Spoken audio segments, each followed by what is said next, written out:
First allotment publish ചെയ്യും. And നിങ്ങൾക്ക് allotment മെമ്മോയിൽ കാണുന്ന ആ ഒരു ഫീസ് അടച്ച് കോളേജിൽ ജോയിൻ ചെയ്യാവുന്നതാണ്. SC, ST ആൻഡ് OEC കാറ്റഗറിയിൽ വരുന്ന സ്റ്റുഡൻസ് ഈ ഒരു എമൗണ്ട് പേ ചെയ്യേണ്ടതില്ല. അതേപോലെ തന്നെ അപ്പോൾ രജിസ്ട്രേഷൻ ഫീ കൂടാതെ ടോക്കൺ ഫീ ആയിട്ടുള്ള ഈ ഒരു എമൗണ്ട് കൂടി നിങ്ങൾ റെഡിയാക്കി വെക്കുക. എന്ന് വെച്ചാൽ നിങ്ങൾ ആഗ്രഹിക്കുന്ന ഓപ്ഷൻസ് കൊടുക്കാനുള്ള അവസാന അവസരമാണ് ഈ ഒരു 16th വരെ. Hi everyone, this is ANJ. So എഞ്ചിനീയറിംഗിന്റെ ഓപ്ഷൻ രജിസ്ട്രേഷന് വേണ്ടിയിട്ടുള്ള പ്രൊവിഷൻ അങ്ങനെ സ്റ്റാർട്ട് ചെയ്തിരിക്കുകയാണ്. നിങ്ങൾക്ക് ജൂലൈ 16, 11 മണി വരെ, മോർണിംഗ് 11 ആണ്, 11 AM വരെ ഓപ്ഷൻ രജിസ്ട്രേഷൻ നടത്താവുന്നതാണ്. അപ്പോൾ ധൃതി പിടിച്ച് നിങ്ങൾ ഇന്ന് തന്നെ ചെയ്യണമെന്നില്ല. വളരെ ശ്രദ്ധിച്ച് ആദ്യം ഓപ്ഷൻ രജിസ്ട്രേഷന് വേണ്ടിയിട്ട് ഒരു ലിസ്റ്റ് തയ്യാറാക്കുക. ഓക്കെ, ഓരോ കോളേജിൻ്റെയും ഫീസും കാര്യങ്ങളും എത്രയാണ് ഓരോ കോളേജിലും വരുന്ന ഫീസ് സ്ട്രക്ചർ എന്ന് അടുത്ത വീഡിയോയിൽ നമ്മൾ ഡിസ്കസ് ചെയ്യുന്നുണ്ട്. ആ ഒരു വീഡിയോ കൂടി കണ്ടിട്ട് ഫീസ് സ്ട്രക്ചർ ഒക്കെ മനസ്സിലാക്കി വെക്കുക. നിങ്ങൾ ആഗ്രഹിക്കുന്ന കോഴ്സും കോളേജും മാത്രം നിങ്ങൾ ഓപ്ഷൻസ് ആയിട്ട് ആഡ് ചെയ്യുക. അത് എന്താണെന്നുള്ള കാര്യം, വളരെ പ്രധാനപ്പെട്ട കുറച്ച് കാര്യങ്ങൾ ഈ വീഡിയോയിലൂടെ നമ്മൾ ഡിസ്കസ് ചെയ്യും. യെസ്, ആദ്യം നമുക്ക് ആ സ്കെഡ്യൂൾ മാത്രം ഒന്ന് നോക്കാം. അപ്പോൾ ഓപ്ഷൻ രജിസ്ട്രേഷൻ സ്റ്റാർട്ട് ആയിട്ടുണ്ട് 11th, 16 11 AM വരെയാണ് നിങ്ങൾക്ക് ഓപ്ഷൻ രജിസ്ട്രേഷന് വേണ്ടിയിട്ടുള്ള ഫെസിലിറ്റി ഉള്ളത്. ഓക്കെ, 11 AM ആണ്, PM അല്ല. ആ ഒരു കാര്യം ഓർത്തു വയ്ക്കുക. മോർണിംഗ് ടൈം വരെയാണുള്ളത്. അത് എക്സ്റ്റെൻഡ് ചെയ്യാനുള്ള ചാൻസും കാര്യങ്ങളും ഒക്കെ ഉണ്ട്. പക്ഷെ അതൊന്നും നിങ്ങൾ ഇപ്പൊ കൺസിഡർ ചെയ്യേണ്ട. 16th ആണ് ലാസ്റ്റ് ഡേറ്റ് എന്നുള്ളത് ഇപ്പൊ മനസ്സിൽ വെക്കുക. 17th പ്രൊവിഷണൽ ആയിട്ടുള്ള അലോട്ട്മെന്റ് ലിസ്റ്റ് വരും. ആൻഡ് 18th ഈ ഒരു ഡേറ്റിന് ഫസ്റ്റ് ഫേസ് അലോട്ട്മെന്റ് പബ്ലിഷ് ചെയ്യും. അപ്പൊ ഫസ്റ്റ് ഫേസ് അലോട്ട്മെന്റ് വന്നാൽ 18 മുതൽ 21 4 മണി വരെ നിങ്ങൾക്ക് ജോയിൻ ചെയ്യാനുള്ള ടൈമുണ്ട്. ഈ ഒരു ടൈമിൽ നിങ്ങൾ ചെയ്യേണ്ട കുറച്ച് കാര്യങ്ങളുണ്ട്. അലോട്ട്മെന്റ് മെമ്മോയിൽ, അതായത് നിങ്ങൾക്ക് അലോട്ട്മെന്റ് ലഭിച്ചാൽ നിങ്ങൾക്ക് അലോട്ട്മെന്റ് മെമ്മോ ഡൗൺലോഡ് ചെയ്തെടുക്കാൻ സാധിക്കും. അതിലൊരു ഫീ എമൗണ്ട് കാണും. ആ എമൗണ്ട് പേ ചെയ്യണം. എൻട്രൻസ് കമ്മീഷണർക്കാണ് പേ ചെയ്യേണ്ടത്. ഓൺലൈൻ വഴി നിങ്ങൾക്ക് പേ ചെയ്യാം, അല്ലെങ്കിൽ ഏതെങ്കിലും ഒരു ഹെഡ് പോസ്റ്റ് ഓഫീസ് വഴി നിങ്ങൾക്ക് പേ ചെയ്യാം. ഏതൊക്കെ പോസ്റ്റ് ഓഫീസിലാണ് അവൈലബിലിറ്റി ഉള്ളതെന്നുള്ളത് സൈറ്റിൽ പബ്ലിഷ് ചെയ്യും. അപ്പം നിങ്ങൾ ആ ഒരു എമൗണ്ട് പേ ചെയ്ത് അതിൻ്റെ റെസിപ്റ്റുമായിട്ട് വേണം നിങ്ങൾക്ക് അഡ്മിഷൻ കിട്ടിയ കോളേജിൽ ജോയിൻ ചെയ്യാനായിട്ട് പോകാനുള്ളത്. ഓക്കെ അല്ലേ? യെസ്. ഇനി രജിസ്ട്രേഷൻ ഫീയും കാര്യങ്ങളും ഒക്കെയാണ് നമ്മൾ നോക്കാൻ പോകുന്നത്. സോ നമുക്ക് ഓപ്ഷൻ രജിസ്ട്രേഷൻ ഫീ നോക്കാം. അതായത് അനാവശ്യമായിട്ട് ആരും ഓപ്ഷൻസ് രജിസ്റ്റർ ചെയ്യരുത്, അല്ലേ? കാരണം വളരെ ലെങ്തി ആയിട്ടുള്ള, വളരെ ഇമ്പോർട്ടൻ്റ് ആയിട്ടുള്ള അലോട്ട്മെന്റ് പ്രോസസ്സാണ്. അതുകൊണ്ട് അതൊന്നും മിസ്സാവാതിരിക്കാൻ വേണ്ടിയിട്ടാണ് ഒരു എമൗണ്ട് ഓപ്ഷൻ രജിസ്ട്രേഷൻ ഫീ ആയിട്ട് വെച്ചിരിക്കുന്നത്. അപ്പോൾ 2000 rupees, 2000 രൂപയാണ് ഓപ്ഷൻ രജിസ്ട്രേഷൻ ഫീ ആയിട്ട് വരുന്നത്. ഇത് നിങ്ങൾ കേരള എൻട്രൻസ് കമ്മീഷണർക്ക് സിയുടെ വെബ്സൈറ്റിൽ, സിയിലേക്കാണ് ഈ ഒരു എമൗണ്ട് പേ ചെയ്യേണ്ടത്. ഞാൻ പറഞ്ഞു, ഓൺലൈനായിട്ടും പേ ചെയ്യാം, അല്ലെങ്കിൽ ഹെഡ് പോസ്റ്റ് ഓഫീസ് ത്രൂ നിങ്ങൾക്ക് ഈ ഒരു പേയ്മെന്റ് നടത്താവുന്നതാണ്. ഓക്കെ അല്ലേ? അതേപോലെ ശ്രദ്ധിക്കുക, SC, ST ആൻഡ് OEC കാൻഡിഡേറ്റ്സിന് ഈ ഒരു 2000 rupees പേ ചെയ്യേണ്ട ആവശ്യമില്ല. അവർ 500 rupees മാത്രമാണ് ഓപ്ഷൻ രജിസ്ട്രേഷൻ ഫീ ആയിട്ട് അടയ്ക്കേണ്ടതായിട്ട് വരുന്ന. അത് മാത്രമല്ല, juvenile home, Nirbhaya home, Sree Chitra ഹോമിലെ കുട്ടികളും 500 rupees ആണ് പേയ്മെന്റ് നടത്തേണ്ടത്. ഓക്കെ അല്ലേ? യെസ്.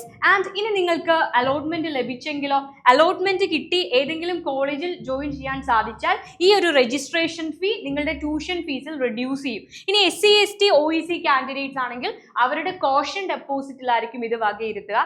അവിടെ ഈ ഒരു എമൗണ്ട് റെഡ്യൂസ് ചെയ്തിട്ടാണ് ആ ഒരു പൈസ നിങ്ങളുടെ കയ്യിൽ നിന്ന് ഫീ ഇനത്തിൽ വാങ്ങുക. ഓക്കെ, ഇനി അലോട്ട്മെന്റ് ലഭിക്കാത്ത കുഞ്ഞുങ്ങൾക്ക് ഈ ഒരു എമൗണ്ട് തിരിച്ചു കിട്ടും. നിങ്ങൾക്ക് നിങ്ങളുടെ അക്കൗണ്ടിലേക്ക് ക്രെഡിറ്റ് ചെയ്യപ്പെടും. അത് ഹെഡ് പോസ്റ്റ് ഓഫീസ് ത്രൂവോ ഓൺലൈൻ ആയിട്ടോ നിങ്ങൾക്ക് ഈ ഒരു എമൗണ്ട് അലോട്ട്മെന്റ് പ്രോസസ്സിന് ശേഷം ക്രെഡിറ്റ് ചെയ്യുന്നതായിരിക്കും. ഓക്കെ അല്ലേ? അപ്പോൾ ഇത്രയും കാര്യങ്ങളാണ് രജിസ്ട്രേഷൻ ഫീനെ കുറിച്ച്. ഇനി നിങ്ങൾക്ക് അഡ്മിഷൻ കിട്ടി ഏതെങ്കിലും ഒരു, നിങ്ങൾ ഓപ്ഷൻ വെച്ചാൽ നിങ്ങൾക്ക് 45 നിങ്ങൾക്ക് ഇഷ്ടമുള്ള അത്രയും ഓപ്ഷൻസ് വെക്കാം. നിങ്ങൾ വെച്ച ഏതെങ്കിലും ഒരു ഓപ്ഷനിൽ നിങ്ങൾക്ക് കിട്ടി, നിങ്ങൾ അവിടെ ജോയിൻ ചെയ്യുന്നില്ല എന്നുണ്ടെങ്കിൽ ഈ ഒരു ഫീസ് നിങ്ങൾക്ക് നഷ്ടപ്പെടും. അതേപോലെ തന്നെ അവിടെ അഡ്മിഷൻ എടുത്ത് സീറ്റ് ഉപേക്ഷിച്ച് പോയാലും, ക്വിറ്റ് ചെയ്താലും ഈ ഒരു രജിസ്ട്രേഷൻ ഫീ പെനാൽറ്റി ആയിട്ട് അവർ കൺസിഡർ ചെയ്യും, എമൗണ്ട് നഷ്ടപ്പെടും. ആൻഡ് അടുത്തത് ടോക്കൺ ഫീ ആണ്. ടോക്കൺ ഫീ അടയ്ക്കേണ്ടത്, രജിസ്ട്രേഷൻ ഫീ അലോട്ട്മെന്റിൽ പാർട്ടിസിപ്പേറ്റ് ചെയ്യാൻ ആഗ്രഹിക്കുന്ന എല്ലാ ആളുകളും അടയ്ക്കണമെങ്കിൽ ടോക്കൺ ഫീ അടയ്ക്കേണ്ടത് അലോട്ട്മെന്റ് ലഭിച്ച, അഡ്മിഷൻ ലഭിച്ച കാൻഡിഡേറ്റ്സ് ആണ്, കുട്ടികളാണ്. യെസ്. അപ്പൊ എത്രയാണ് ടോക്കൺ ഫീ എന്ന് നോക്കാം. ഗവൺമെന്റ് എയ്ഡഡ് അല്ലെങ്കിൽ ഓട്ടോണോമസ് എയ്ഡഡ് എന്ന് പറഞ്ഞാൽ TKM കൊല്ലം പോലെയുള്ള കോളേജുകളാണ്. അവിടെ അഡ്മിഷൻ ലഭിച്ച കുട്ടികളാണെങ്കിൽ നിങ്ങളുടെ ടോട്ടൽ ഫീസ് ടോക്കൺ ഫീ ആയിട്ട് അടയ്ക്കേണ്ടതുണ്ട്. അപ്പോൾ അതിൽ നിന്ന് രജിസ്ട്രേഷൻ ഫീ റെഡ്യൂസ് ചെയ്ത 2000 റെഡ്യൂസ് ചെയ്ത എമൗണ്ട് ആയിരിക്കും നിങ്ങൾ ടോക്കൺ ഫീ ആയിട്ട് അടയ്ക്കേണ്ടി വരുന്നത്. എത്രയാണ് നിങ്ങളുടെ ഫീ ഡീറ്റെയിൽസ് എന്നുള്ളത് നെക്സ്റ്റ് വീഡിയോയിൽ ഞാൻ പറയുന്നുണ്ട്. യെസ്, ആൻഡ് ഇനി government cost sharing engineering colleges ഉണ്ട്, അതായത് അർദ്ധ സർക്കാർ കോളേജുകൾ, ഓട്ടോണോമസ് സെൽഫ് ഫിനാൻസിങ് കോളേജുകൾ. ഇവിടെയൊക്കെ കിട്ടുന്ന കാൻഡിഡേറ്റ്സ് 8000 റുപ്പീസ് ആണ് ടോക്കൺ ഫീ ആയിട്ട് നിങ്ങൾ അടയ്ക്കേണ്ടി വരുന്നത്. 8000 രൂപയാണ് എൻട്രൻസ് കമ്മീഷണർക്ക് സിഇയിലേക്കാണ് നിങ്ങൾ ഈ ഒരു എമൗണ്ട് അടയ്ക്കേണ്ടത്. അല്ലാതെ നിങ്ങൾക്ക് അഡ്മിഷൻ കിട്ടിയ കോളേജിലല്ല. ഈ ഒരു എമൗണ്ട് അടച്ച് നിങ്ങളുടെ ഈ ഒരു എമൗണ്ട് അടച്ച് ആ ഒരു റെസീപ്റ്റുമായിട്ട് വേണം അഡ്മിഷൻ കിട്ടിയ കോളേജിലേക്ക് നിങ്ങൾ പോകേണ്ടത്. ഇനി ഫീ കൺസെഷൻ ഉള്ള കാറ്റഗറി ഓൾറെഡി അവിടെ രജിസ്ട്രേഷൻ ഫീയിൽ കൺസെഷൻ പറഞ്ഞ അതേ കാറ്റഗറിക്ക് SC ST OEC അതേപോലെ നിർഭയ ഇലെ കുട്ടികൾ, ആ ഒരു കുട്ടികൾക്ക് ടോക്കൺ ഫീ യാതൊന്നും അടയ്ക്കേണ്ടതായിട്ടില്ല. പക്ഷെ നിങ്ങൾ ശ്രദ്ധിക്കണം, നിങ്ങൾക്ക് കിട്ടുന്നത് ഈ അർദ്ധ സർക്കാർ കോളേജുകളിൽ മെറിറ്റ് ഫുൾ ഫീ അടയ്ക്കേണ്ട സീറ്റുകളുണ്ട്. ആ സീറ്റുകളെ കുറിച്ച് നമുക്ക് ഡിസ്കസ് ചെയ്യാം പിന്നീട്. യെസ്, അങ്ങനെയുള്ള കോളേജുകളിലാണ് അല്ലെങ്കിൽ കമ്മ്യൂണിറ്റി കോട്ട വഴിയൊക്കെയാണ് നിങ്ങൾ കയറുന്നതെങ്കിൽ നിങ്ങൾക്ക് ഈ ഒരു ഫീ കൺസെഷൻ ഉണ്ടായിരിക്കില്ല. അത് ഏത് കാറ്റഗറി, കുറച്ച് മുൻപ് പറഞ്ഞ എല്ലാ കാറ്റഗറിയിലെ കുട്ടികളും 8000 റുപ്പീസ് ടോക്കൺ ഫീ ആയിട്ട് അടയ്ക്കേണ്ടതുണ്ട്. ഓക്കെ, യെസ്, അപ്പോൾ അവർക്കെല്ലാവർക്കും ടോക്കൺ ഫീ അടയ്ക്കേണ്ടതായിട്ട് വരും. യെസ്, അപ്പോൾ ഇതാണ് രജിസ്ട്രേഷൻ ഫീനെ കുറിച്ചും ടോക്കൺ ഫീനെ കുറിച്ചും പറയാനായിട്ടുള്ളത്. ആൻഡ് ഇനി ഓപ്ഷൻ രജിസ്ട്രേഷൻ നടത്തുമ്പോൾ നിങ്ങൾ ഏറ്റവും പ്രധാനമായിട്ട് ശ്രദ്ധിക്കേണ്ട കുറച്ച് കാര്യങ്ങളുണ്ട്. ആദ്യത്തെ കാര്യം, നിങ്ങൾക്ക് ആവശ്യമുള്ള എല്ലാ കോളേജുകളും എല്ലാ കോഴ്സുകളും മാക്സിമം നമ്പർ, പക്ഷെ നിങ്ങൾ ആഗ്രഹിക്കുന്ന കോഴ്സുകൾ, നിങ്ങൾക്ക് പോകാൻ പറ്റുന്ന കോളേജുകൾ, നിങ്ങൾ കംഫർട്ടബിൾ ആയിട്ടുള്ള, നിങ്ങൾ പഠിക്കാൻ ആഗ്രഹിക്കുന്ന സീറ്റുകൾ, അതിൻ്റെ ഫീ സ്ട്രക്ചർ നോക്കണം, കോളേജിൻ്റെ ഇൻഫ്രാസ്ട്രക്ചറും കാര്യങ്ങളും ക്വാളിറ്റിയും ഒക്കെ നോക്കിയിട്ട് വേണം നിങ്ങൾ ആഗ്രഹിക്കുന്ന ആ ജോബിൻ്റെ എന്തൊക്കെ സാധ്യതകളാണ്, ജോലി സാധ്യതകളാണ് ആ കോഴ്സിനുള്ളത് ഒക്കെ മനസ്സിലാക്കി നിങ്ങൾക്ക് ആ കോഴ്സ് പഠിക്കാൻ താല്പര്യമുണ്ടോ എന്ന് നോക്കിയതിന് ശേഷം മാത്രം മാക്സിമം നമ്പർ ഓഫ് ഓപ്ഷൻസ് ആദ്യ അലോട്ട്മെന്റിന് മുൻപ് തന്നെ കൊടുക്കുക. കാരണം സെക്കൻഡ് അലോട്ട്മെന്റിലോ തേർഡ് അലോട്ട്മെന്റിലോ ഫ്രഷ് ആയിട്ട് നിങ്ങൾക്ക് ഓപ്ഷൻസ് രജിസ്റ്റർ ചെയ്യാൻ പറ്റില്ല. അതാണ് ആദ്യത്തെ കാര്യം. നിങ്ങൾക്ക് ഏതെങ്കിലും ഓപ്ഷൻ ഡിലീറ്റ് ചെയ്യാൻ സാധിക്കും. ഇപ്പം നിങ്ങൾ 45 ഓപ്ഷൻസ് കൊടുത്തു, അതിൽ 40ാമത്തെ ഓപ്ഷനാണ് നിങ്ങൾക്ക് കിട്ടിയതെന്ന് കരുതുക. ഓട്ടോമാറ്റിക്കലി 41, 42, 43, 44, 45 അവിടെ ക്യാൻസൽ ആയി കഴിഞ്ഞു. ഇനി 40ൽ നിങ്ങൾ ഓക്കെ ആണ്, മുകളിലുള്ള ഒരു ഓപ്ഷനും നിങ്ങൾക്ക് ആവശ്യമില്ല എന്നുണ്ടെങ്കിൽ കംപ്ലീറ്റ് ഓപ്ഷനും ക്യാൻസൽ ചെയ്ത് ആ ഒരു കോളേജിൽ പഠിക്കാൻ നിങ്ങൾക്ക് സാധിക്കും.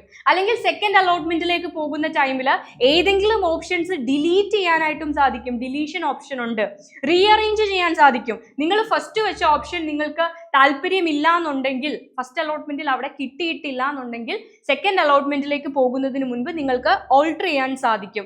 റീഅറേഞ്ച്മെന്റും ഡിലീഷനും പോസിബിൾ ആണ്. ഓക്കെ അല്ലേ? എന്നാൽ നിങ്ങൾ മനസ്സിലാക്കേണ്ട കാര്യം, ഫ്രഷ് ആയിട്ട് ഒരിക്കലും നിങ്ങൾക്ക് ചോയ്സ് കൊടുക്കാൻ പറ്റില്ല, പുതിയ ഓപ്ഷൻസ് ആഡ് ചെയ്യാൻ പറ്റില്ല. സോ മാക്സിമം നമ്പർ പോസിബിൾ ആയിട്ടുള്ള നിങ്ങൾ ആഗ്രഹിക്കുന്ന കോഴ്സുകൾ മാക്സിമം നമ്പർ കൊടുക്കുക. ഫ്രഷ് ഓപ്ഷൻസ് സെക്കൻഡിലും തേർഡ് അലോട്ട്മെന്റിലും ഇല്ല. അതാണ് ഏറ്റവും പ്രധാനപ്പെട്ട ആദ്യത്തെ കാര്യം.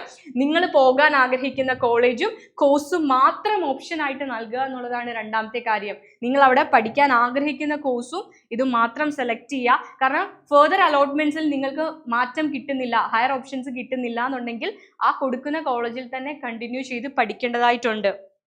ഓക്കെ അല്ലേ?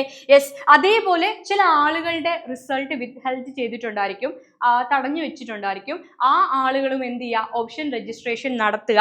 എന്നാൽ നിങ്ങൾക്ക് എന്തെങ്കിലും മിസ്റ്റേക്ക് കൊണ്ടോ ആണ് നിങ്ങളുടെ അലോട്ട്മെന്റ് തടഞ്ഞു വെച്ചിരിക്കുന്നതെങ്കിൽ ആ മിസ്റ്റേക്സ് റെക്ടിഫൈ ചെയ്യാൻ, തിരുത്താൻ ഒരു സമയമുണ്ട്.